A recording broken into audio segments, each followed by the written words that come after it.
Hi dear friends, my name is Marina and you're watching the monthly forecast for Aries for the period between the 21st of June until the 21st of July. And in the beginning of this period, on the 21st of June, we have both the Sun and Mercury entering Cancer. And for you, Aries, this will be in your 4th house. And basically, the Sun will stay in your 4th house during this whole month. And what is important for you is that the main area of your attention will be related with your family. Everything which includes the people that you live together with, or even the place where you're living, including property. All of these issues can be very, very important for you, and you can take some important decisions to make some kind of changes. And these changes can be related also with the fact that we have Mars in Cancer. So the Sun will join Mars in your 4th house. And Mars is the planet related with taking concrete actions, being more impulsive, or making some kind of changes.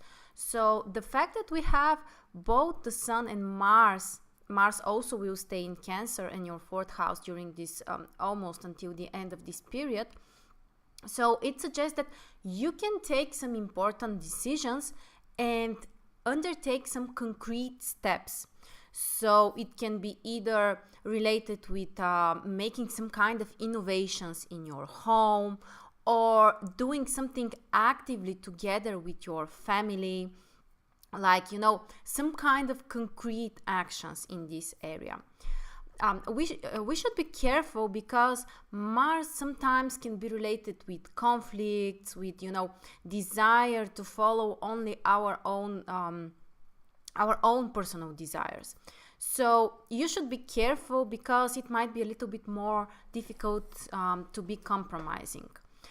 However, at least in the beginning of this period, when we have Mercury in 4th house, it suggests that you need to communicate with your family. So it's up to you if this communication is going to be smooth or there are going to be some kind of conflicts. But in some way, there is an active communication in your family or with your family members.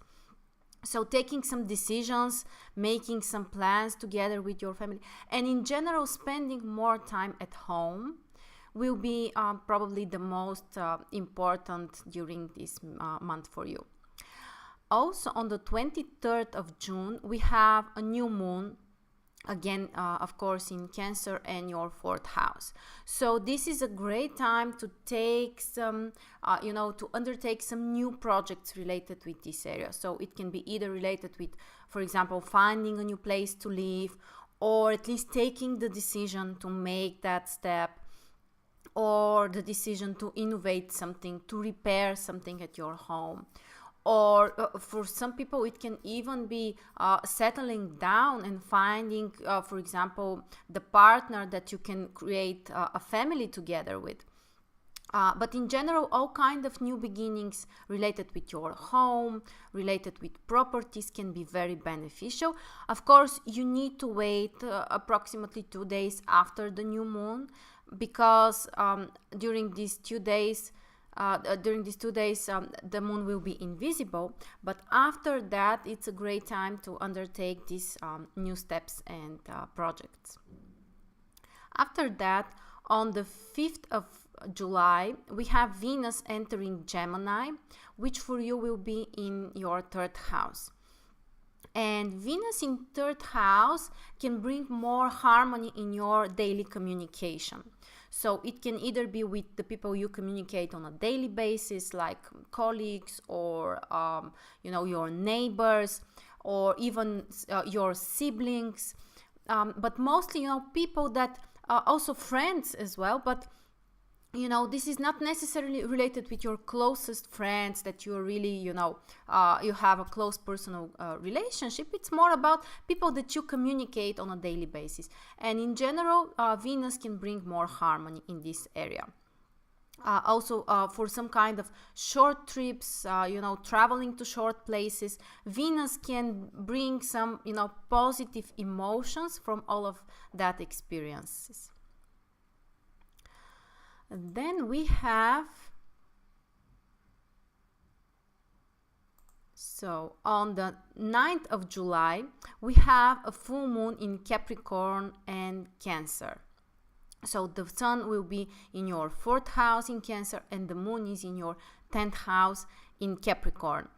And this is a time when there can be some kind of, conflict or materialization of some kind of project related with your home or with your career. So in some way, you need to find the balance between these two areas of your life by making some kind of changes. So for example, in order to focus more on your family, on your home, to be able to spend more time at home, you may need to make some kind of changes related with your career.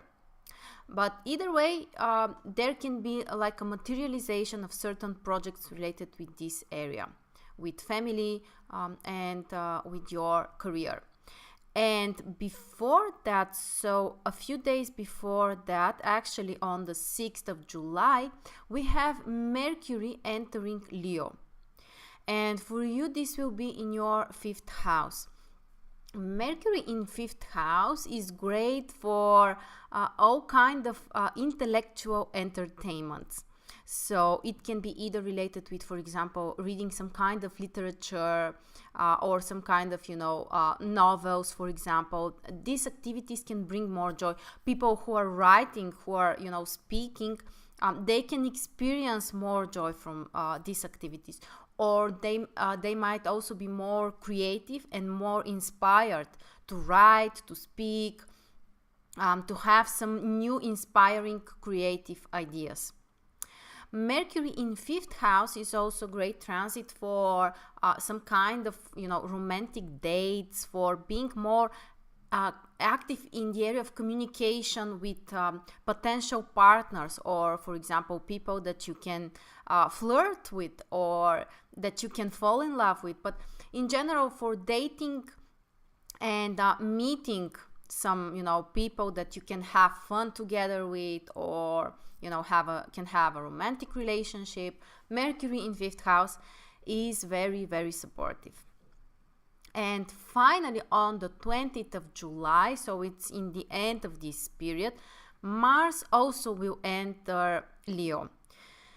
And as we said before, that basically during this whole month, Mars is in 4th house. So the main efforts, physical efforts, activeness is about your home, about family and property. However, in the end of the period, on the 20th of July, Mars enters Leo. And it will affect mostly the upcoming month, but we can still say a few words. And Mars in 5th house is a transit that can help you to be very active about the things that bring you joy. For example, active entertainments, like doing the things that you enjoy. For people who would like to meet with others and the romantic area is important for them, they can be very active in this area as well. So for example, dating with many people, or spending a lot of time on your hobbies, also for some kind of hobbies that include a competitive element or some kind of sports. Mars in 5th house can be great as well. So these were the most important indications. I want to invite everyone to join our club, because the members of MarStars Club receive these forecasts before others exclusively on their email. So I will include a link below, and if you're still not a member, you're welcome to join us. And if you have some kind of comments or questions, please leave them below. I will be happy to answer them. And thank you very much for watching.